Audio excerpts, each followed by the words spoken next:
questo video portiamo avanti il discorso sul narcisismo iniziato con un mio precedente video su questo argomento, e questa volta approfondiamo la cosa cercando di capire come mai sfuggono ai nostri radar queste persone, quali sono i soggetti più a rischio di cadere in un rapporto con un narcisista e che cosa fare, come gestire il rapporto con un narcisista, fermo restando che il grande e unico segreto è uno e solo uno: evitare di iniziare il rapporto con una persona di questo genere e non frequentarla. Prima di tutto, come mai queste persone sfuggono ai nostri radar e non riusciamo a intercettarle per tempo? In primo luogo abbiamo delle idee stereotipate ed errate di ciò che è il narcisismo, di ciò che è la psicopatologia, idee spesso propagandate dal cinema e dalla letteratura che ci fanno intendere lo psicopatico, ci fanno intendere il narcisista pericoloso come una persona folle che si riconoscerebbe a centinaia di chilometri di distanza, quando in effetti la cosa non è così. In secondo luogo, queste persone sono profondamente diverse da noi, cioè il loro limite, la loro incapacità empatica li differenzia molto da noi, nonché la loro bassissima capacità di introspezione, e quindi stiamo parlando di persone anche difficili da comprendere sulle prime proprio per questa loro diversità. Poi c'è il fattore del fascino del male, soprattutto nella nostra società che sta andando incontro in qualche modo a una deriva narcisistica.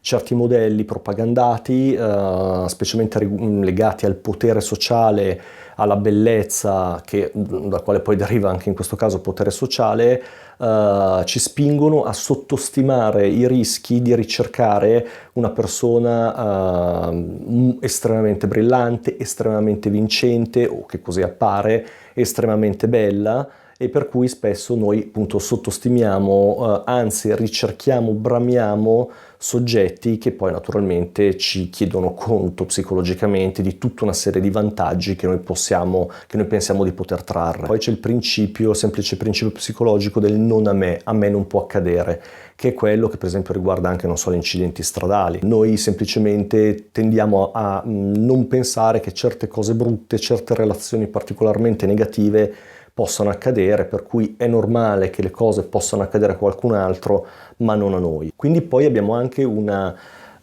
sottostima relativa al tipo di danno inflitto, cioè, mi spiego, per molti il fatto che una persona non sia violenta fisicamente ma lo sia solo psicologicamente è comunque una situazione che può essere più facilmente perdonata, più facilmente accettata, più facilmente giustificata, motivo per cui le persone violente psicologicamente hanno molto più campo libero rispetto a persone che invece agiscono fisicamente la loro aggressività, e che quindi sono molto più facilmente intercettabili e prevedibili. Voi vi ricordate che nel precedente video sul narcisismo avevo fatto notare come questi soggetti spesso tendono ad avere una vita parassitaria nei confronti dei partner.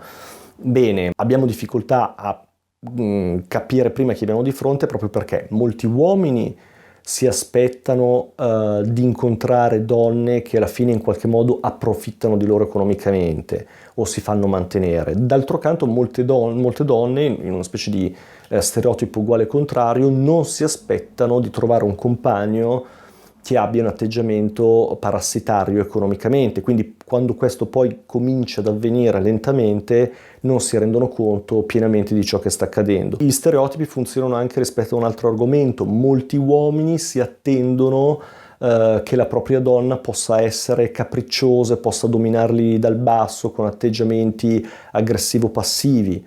Nello stesso modo molte donne si aspettano in maniera stereotipata che il proprio uomo sia un pochino anaffettivo, abbia difficoltà a esprimere la propria emotività. Ecco che all'interno di tutti questi stereotipi il narcisista poi ci sguazza. Allora, adesso parliamo un attimo di chi è più a rischio di finire con un narcisista. In primo luogo soggetti con tratti narcisistici a loro volta. In che modo? Cioè la persona narcisista può scegliere un partner che sia sostanzialmente una proiezione eterosessuale del proprio lato idealizzato. Ecco per cui che persone di successo e ambiziose in maniera narcisistica sceglieranno solo persone che assomigliano a loro, perché semplicemente ne rappresentano una loro proiezione narcisistica, però semplicemente dell'altro sesso, così per quanto riguarda la bellezza e così via. Come dire, io non accetto nessuno che non sia al mio livello. Quindi poi abbiamo i soggetti masochisti narcisisti, che sono personalità che soddisfano il loro narcisismo distorto tramite atteggiamenti masochistici, cioè per cui farsi ingiuriare, farsi sottomettere, continuare a sperare inconsciamente in un fallimento delle proprie relazioni. Il loro narcisismo, nascosto dietro una parvenza di umiltà e di sfortuna, si rivela proprio dal loro desiderio di essere riconosciuti come i più sfortunati, però i più disgraziati, le persone assolutamente incomprese, e si riconosce che c'è dietro il narcisismo proprio da una forte presenza superegoica, che è poi anche presente nel narcisismo positivo, diciamo.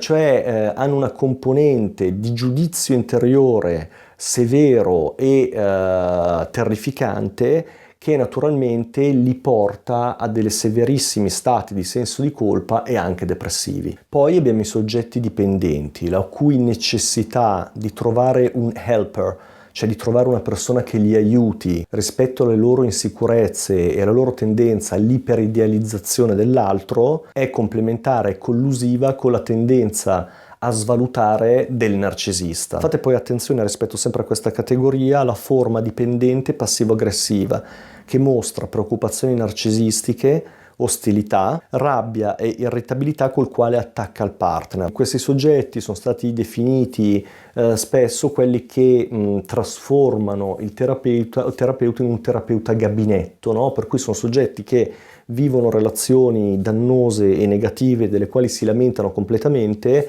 vanno in terapia, ma spesso poi lo fanno anche con gli amici, con i conoscenti, scaricano le loro negatività, le loro parolacce, la loro aggressività verso il partner, raccontandone di ogni, però poi continuano a rimanere in quel rapporto. Poi abbiamo i soggetti con tratti francamente masochistici, che sono attratti dalla falsa sicurezza del narcisista e naturalmente colludono col desiderio del narcisista di vedere nel partner una persona totalmente sottomessa. Tra l'altro il masochista delude costantemente le aspettative idealizzate del narcisista, il quale scaricherà sul masochista la propria disapprovazione, creando un ciclo continuo che non farà che rendere più solida la patologia di coppia.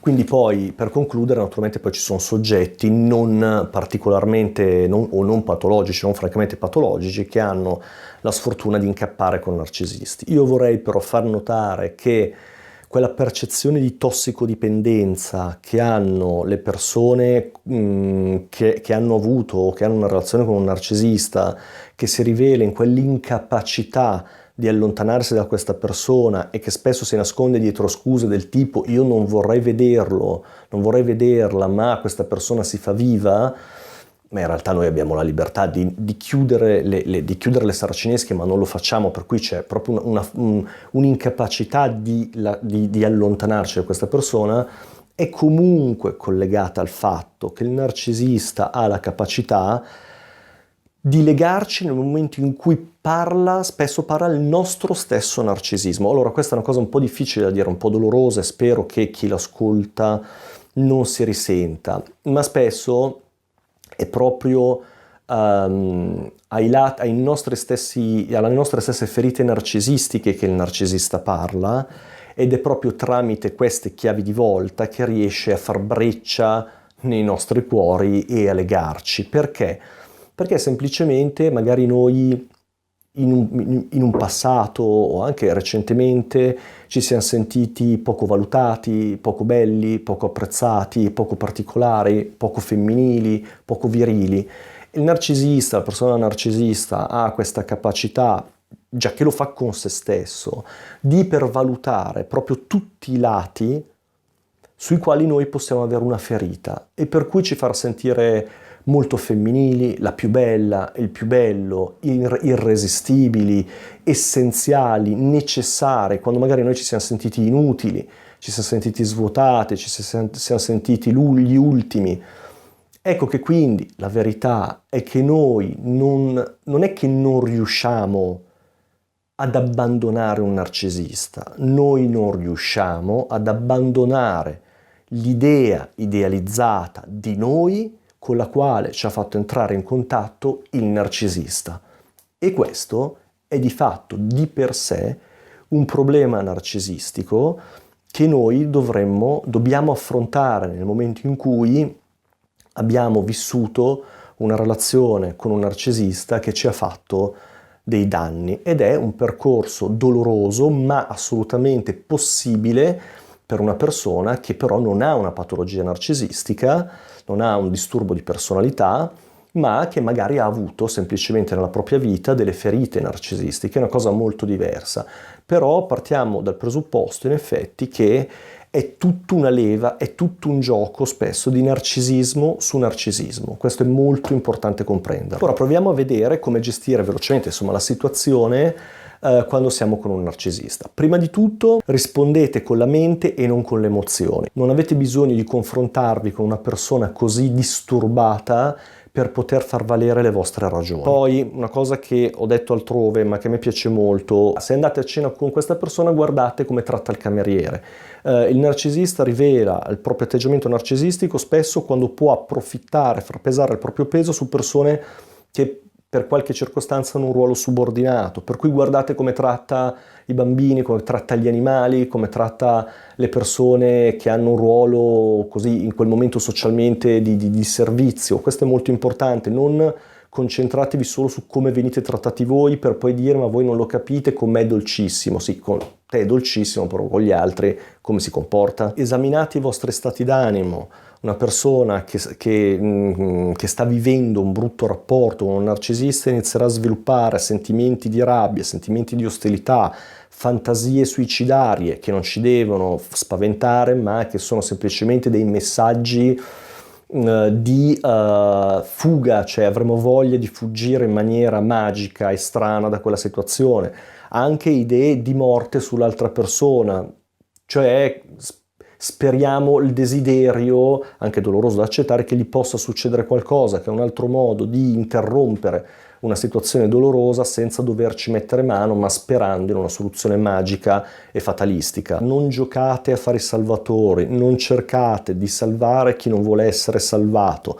Date il peso fondamentale al libero arbitrio, e soprattutto questa cosa non si fa in un rapporto perché peraltro non funziona mai. Spesso mi viene da ridere quando sento no, devo passare un periodo da solo perché devo imparare a stare da solo prima di stare con gli altri, ma non funziona così, nel senso che non si impara a stare con gli altri stando da soli, come non si impara a stare da soli stando con gli altri. Se voi volete imparare a trovare nuove persone, a conoscere persone migliori, volete imparare nuovi modelli di relazione, lo imparerete attraverso delle relazioni. Il valore della psicoterapia, il valore di andare dallo psicologo è proprio quello, che si impara a stare con le altre persone perché per un certo periodo si attraversa, si percorre una relazione bonificata, una relazione migliore e controllata che è quella col terapeuta, e per cui anche ciò che avviene all'interno dello studio dello psicologo è di fatto, di base, una relazione umana che poi porta a migliori relazioni umane, per cui non ripiegatevi su voi stessi, chiudendovi in casa, sperando da soli di imparare qualcosa che non si può imparare da soli. Questo, diciamo, è l'ultimo passo, l'ultimo step. Imparate a sostituire l'amarezza con il perdono, che è una cosa molto complicata, che però è una cosa molto gratificante ed è una cosa che di fatto vi pone su un livello di superiorità, qui non sto facendo un discorso, un gioco di potere, è una superiorità veramente umana, profondamente spirituale nei confronti di chi vi ha vessato. Io vi saluto e al prossimo video. Una piccolissima curiosità per concludere. È stato creato un questionario a singola domanda finalizzato a intercettare soggetti narcisisti. Praticamente hanno preso, ed è stato anche standardizzato, hanno preso una serie di questionari, li hanno condensati e hanno provato a vedere se si potesse creare un questionario a domanda singola. Ora, fra l'altro questo questionario è stato standardizzato, si chiama SENSE, è un acronimo che starebbe per Single Item Narcissism Scale, e volete sapere qual è quest'unica domanda? La domanda è, pazzesco, sei narcisista?